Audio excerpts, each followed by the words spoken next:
Good morning, grade 5. I hope everybody's doing well and you're ready for today's lesson. So let's get started.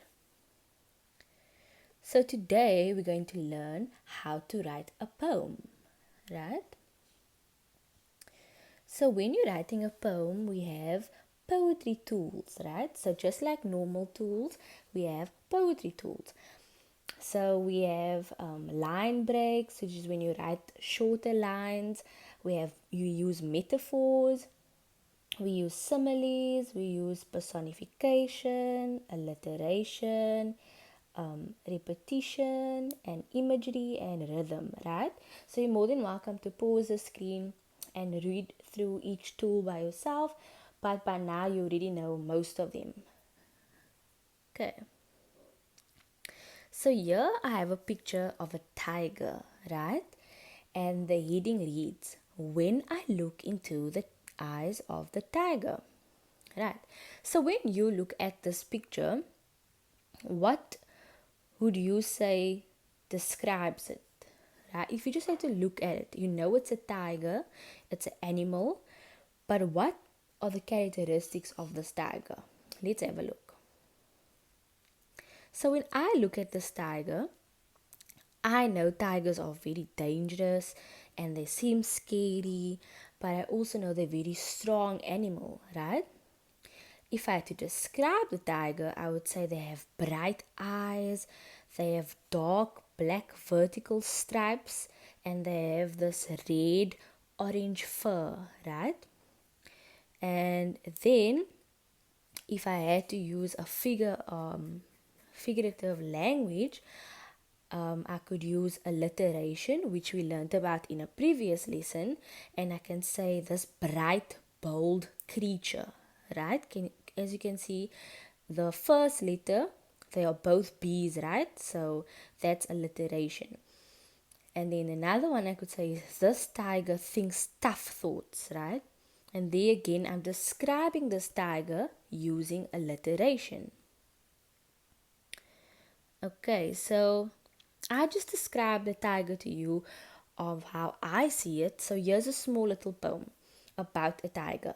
Tiger, tiger, burning bright in the forests of the night. What immortal hand or eye could frame thy fearful symmetry? So here's a small poem about the tiger.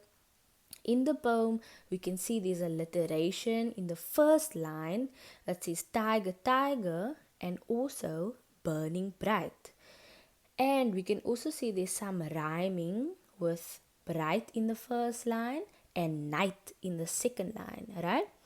So it's a short poem, but it's already giving us a certain image of what the poem is about and what the tiger looks like, right?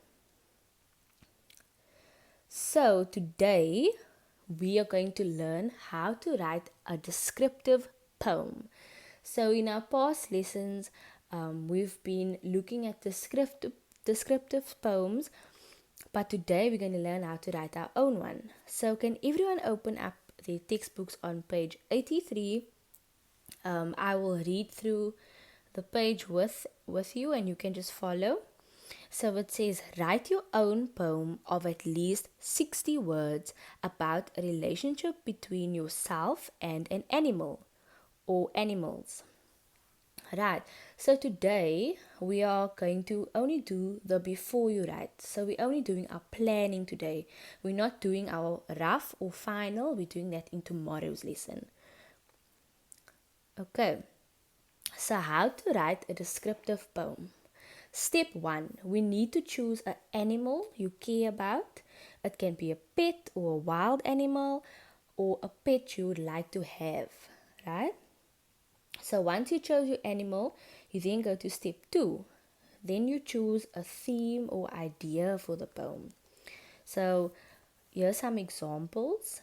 Riding a white stallion, swimming with the dolphins or turtles. When I am with my pet, I feel ...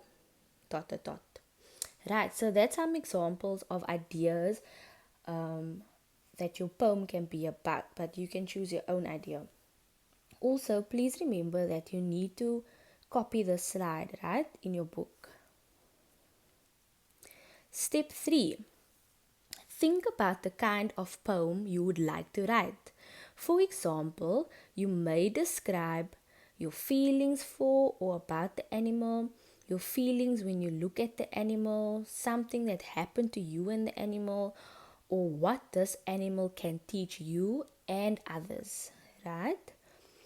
Then the last step, step number 4, now this is when we draw a mind map, right? And in our mind map, we write adjectives, adverbs, similes, or metaphors that show the qualities of the animal. So the animal that you chose. So, like in the example I gave you in the beginning, if my animal that I chose was a tiger, I would describe the tiger using an adjective or adverb or metaphor, right? And you all know the meanings of those already. Then, lastly, you write your feelings and memories about the animal you chose. Right, so all these 4 steps you are going to copy in your book. Please copy this slide as well. I forgot to add a copy slide. You copy all 4 steps in your book, read through it, and then you start with your mind map. So here I have an example of how to make a mind map. So in the middle, in the yellow block, you will write your theme or your idea you chose, right? And then you will write in one bubble the animal you chose. So for example, the tiger, right? And then in the pink circle, describe the animal. So you will describe the animal as red and orange fur, black vertical stripes, sharp whiskers, sharp teeth, right? So you describe the animal. Then the brown bubble says, how does the animal feel? So you can say the animal's soft, he feels gentle, whatever animal you chose, you describe it.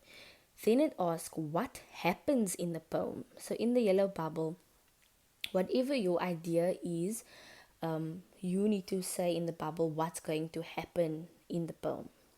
Then on the orange bubble, this is where you write any memories or feelings you had with this animal. So, example, I would write, I went to a tiger park and I saw this tiger and it looked so happy, it was running around, right? That's a memory that I have of the tiger. And the last bubble, which is the green bubble, this is where you use alliteration, metaphors, similes, etc. All of those that I've mentioned in the previous slide. In this bubble, you write those things. Like example, I said a tough tiger, right? So those you write in the green bubble. And this is your homework for today. So all your homework for today is writing down the steps and planning your mind map, drawing up your mind map with all of these things in the bubble. Okay, so for homework, like I just said, you write the heading, date and page number, and you draw a line. First thing you do is you copy the slides with the 4 steps.